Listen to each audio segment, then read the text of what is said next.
તો આ તરફ ગુજરાતના રાજ્યપાલ આચાર્ય દેવવ્રતે સરદાર કૃષિનગર દાંતીવાડા કૃષિ યુનિવર્સિટી ખાતે યોજાયેલા national conference on natural farming on sustainable agriculture and national પ્રોસ્પેરિટીનું ઉદ્ઘાટન કરતા જણાવ્યું હતું કે કૃષિ યુનિવર્સિટી અને વૈજ્ઞાનિકો નૂતન સંશોધન દ્વારા કૃષિ અને ખેડૂતોના સર્વાંગી વિકાસ માટે યોગદાન આપે। રાજ્યપાલશ્રીએ જણાવ્યું હતું કે આત્મનિર્ભર ખેડૂતો અને સ્વાવલંબી ખેતી દ્વારા આત્મનિર્ભર ભારતનું નિર્માણ થઈ શકશે। સાથે તેમણે જણાવ્યું કે ખેડૂત અને ખેતીની સમૃદ્ધિ માટે રાસાયણિક કૃષિથી મુક્તિ મેળવી ખેડૂતો પ્રાકૃતિક કૃષિ અપનાવે આજના સમયની આવશ્યકતા છે।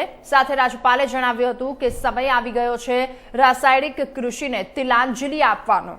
એમણે જણાવ્યું કે રાસાયણિક કૃષિના મજબૂત વિકલ્પ તરીકે પ્રાકૃતિક કૃષિ જ શ્રેષ્ઠ માર્ગ છે। રાજ્યપાલે પ્રાકૃતિક કૃષિને સમજાવતા જણાવ્યું હતું કે જંગલમાં કોઈ રાસાયણિક ખાતર કે જંતુનાશક દવાનો ઉપયોગ નથી થતો। જંગલના વૃક્ષ વનસ્પતિની વૃદ્ધિ વિકાસ થાય ત્યારે આ પ્રાકૃતિક નિયમથી ખેતરમાં ખેતી કરવી એ જ પ્રાકૃતિક કૃષિ છે। ત્યારે ત્રિદિવસીય કોન્ફરન્સમાં ગુજરાત સહિત દેશના વિવિધ રાજ્યોના કૃષિ વૈજ્ઞાનિકો, કૃષિ પશુપાલન અને બાગાયતી વિભાગના અધિકારીઓ, વિદ્યાર્થીઓ અને ખેડૂતો કોન્ફરન્સમાં ભાગ લઈ રહ્યા છે।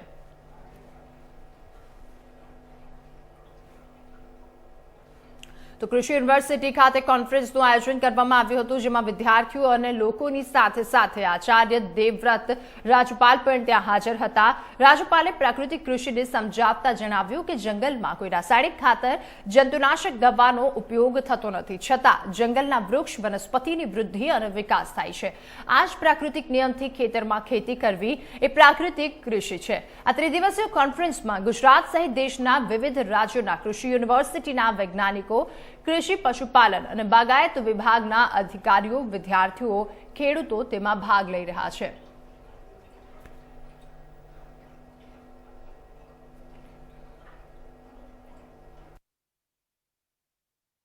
खेती जीवाणुओं की खेती है।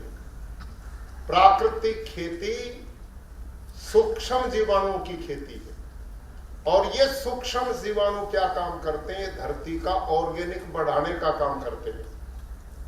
अब जीवामृत का उन्होंने एक्सपेरिमेंट किया और उन्होंने रिपोर्ट क्या दी मेरे को?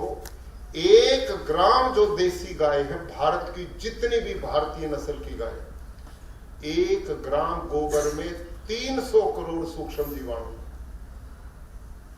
और जो गाय सड़कों पे घूमती ना, देसी गाय जो दूध नहीं देती, लोगों ने छोड़ दी, उनका उन्होंने टेस्ट किया तो 500 करोड़ तक सूक्ष्म जीवाणु उसमें पाए। क्यों?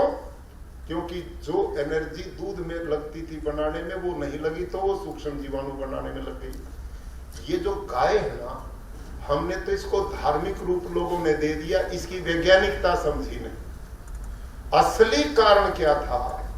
प्राचीन ऋषियों ने इस पे मंथन किया। वेदों में कहा गावो विश्वस्य मात्रा, माता भूमि पुत्रो हम पृथ्व्या।